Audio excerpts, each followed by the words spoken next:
क्या आपने कभी ऐसे मंदिर के बारे में सुना है जहां भगवान बीमार होते हैं, चुपचाप विश्राम करते हैं और फिर निकलते हैं एक भव्य रथ यात्रा पर, जिसे देखने लाखों लोग उमड़ पड़ते हैं। आपका स्वागत है भगवान जगन्नाथ की दुनिया में, ब्रह्मांड के स्वामी जिनकी कहानी है रहस्य, भक्ति और चमत्कारों से भरी। आज लाइव विद मिस्टर गावास पर हम चलेंगे पूरी ओडिशा की ओर, जानने उस दिव्य कथा को जो शायद आपने पहले कभी नहीं सुनी होगी। एक बात तय है, ये कहानी आपको चौंका देगी।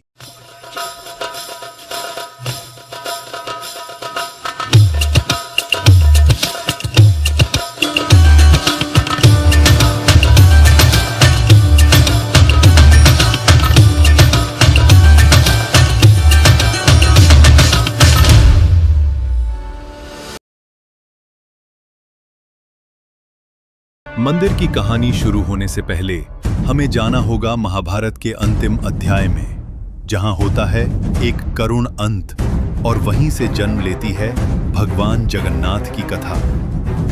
महाभारत के युद्ध के बाद श्री कृष्ण द्वारका लौटते हैं, लेकिन उनके कुल का नाश निश्चित हो चुका होता है। एक दिन गांधारी, जिनके 100 पुत्र युद्ध में मारे जाते हैं, श्री कृष्ण से कहती हैं, हे वासुदेव, तुम सब कुछ देख सकते थे, फिर भी तुमने ये युद्ध होने दिया। तुम्हारा कुल भी नाश होगा। गांधारी का श्राप सच होता है। द्वारका समुद्र में समा जाती है, यदुवंश समाप्त हो जाता है। एक दिन श्री कृष्ण एक जंगल में विश्राम कर रहे थे। उसी समय एक शिकारी जरा, जो दूर से हिरण का भ्रम पाले हुए था, श्री कृष्ण के पैर के तलवे को देखता है, जो कमल के समान सुंदर और लाल थे। उसने समझा कि वह हिरण है और तीर छोड़ दिया। वह तीर सीधे श्री कृष्ण के पैर में लगा। श्री कृष्ण ने शांत भाव से शरीर त्याग दिया।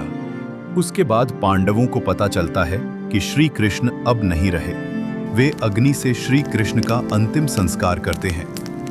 जब उनका शरीर अग्नि में समर्पित किया गया तो सब कुछ भस्म हो गया, सिवाय एक चीज के, उनका हृदय।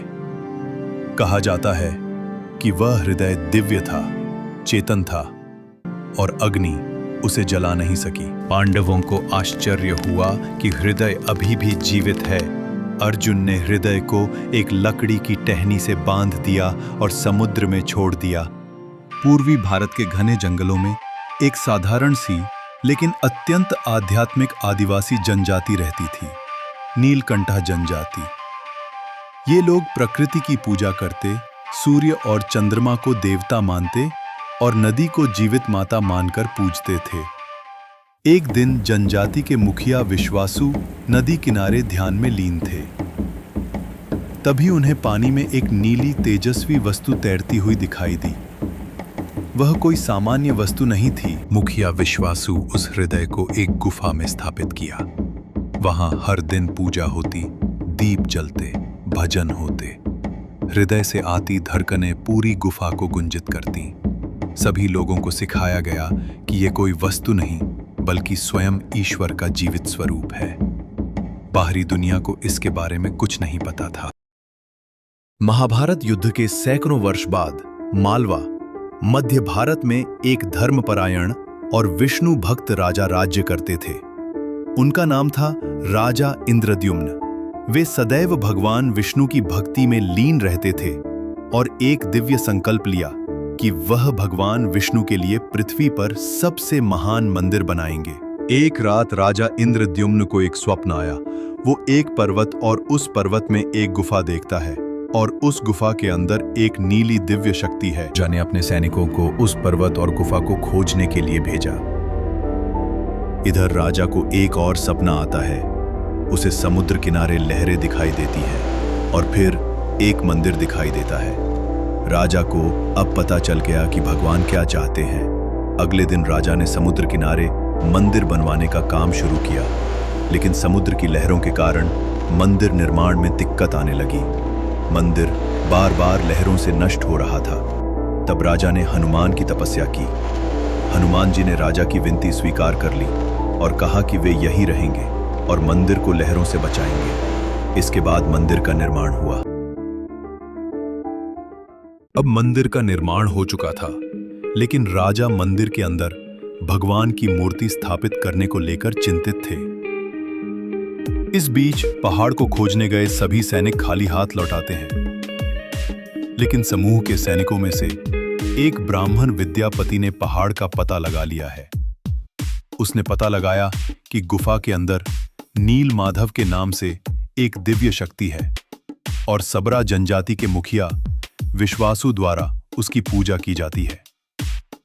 वो ये भी जानता है कि मुखिया विश्वासु ने गुफा के अंदर नील माधव को छिपा दिया था और वो स्थान का खुलासा नहीं करेगा। विद्यापति चतुर थे।